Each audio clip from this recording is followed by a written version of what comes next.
You check the post again, not because you forgot what it said, because you want to see if anyone responded. You refresh the page before the minute is up. Most people call this insecurity. The real answer is far stranger. That urge pulling your eyes back to the screen is not a personality flaw that modern life created.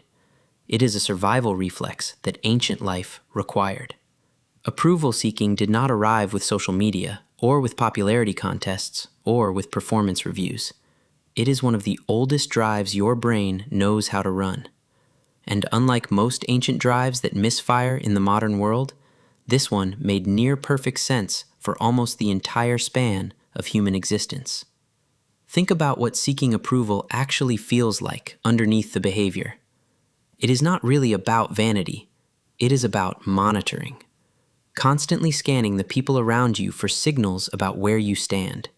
Psychologist Mark Leary at Duke University has studied this drive for decades through what he calls sociometer theory.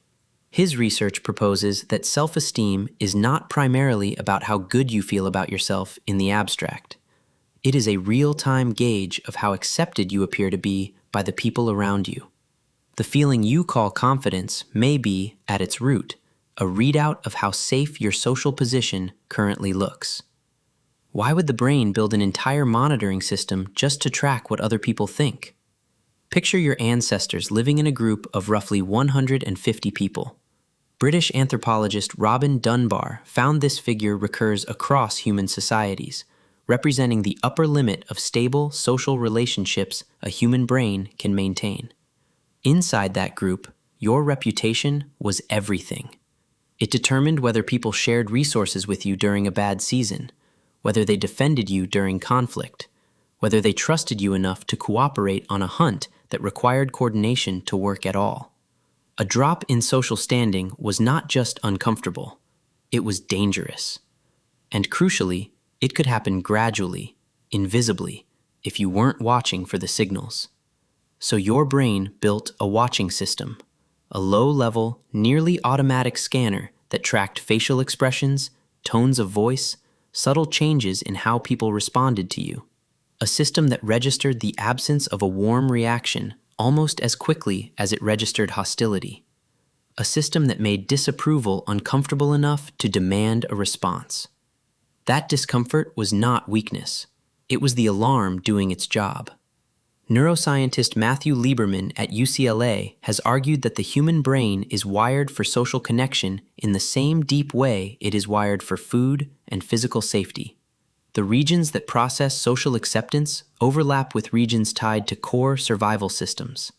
Your brain does not treat belonging as a luxury. It treats belonging as part of survival itself.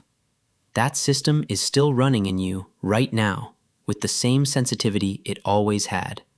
The problem is the environment it is running in. Your ancestors' approval monitoring system had a natural ceiling. There were only 150 people whose opinions could meaningfully affect your actual life.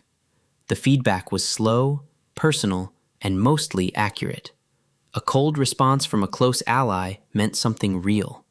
Now, that same monitoring system is pointed at a number on a screen, a count of strangers whose actual opinions of you have zero bearing on your food, your shelter, your safety, or your community. But the system cannot make that distinction. It registers low numbers and absent responses the same way it would have registered a room full of cold faces. It treats every scroll back to the notification feed as a survival check, because that is exactly what the equivalent behavior once was. So what do you actually do with a monitoring system that cannot tell a liked post from a life or death reputation check? You start by understanding what the feeling is actually asking. When the pull to check, refresh, and monitor becomes uncomfortable, it is not your personality asking for validation.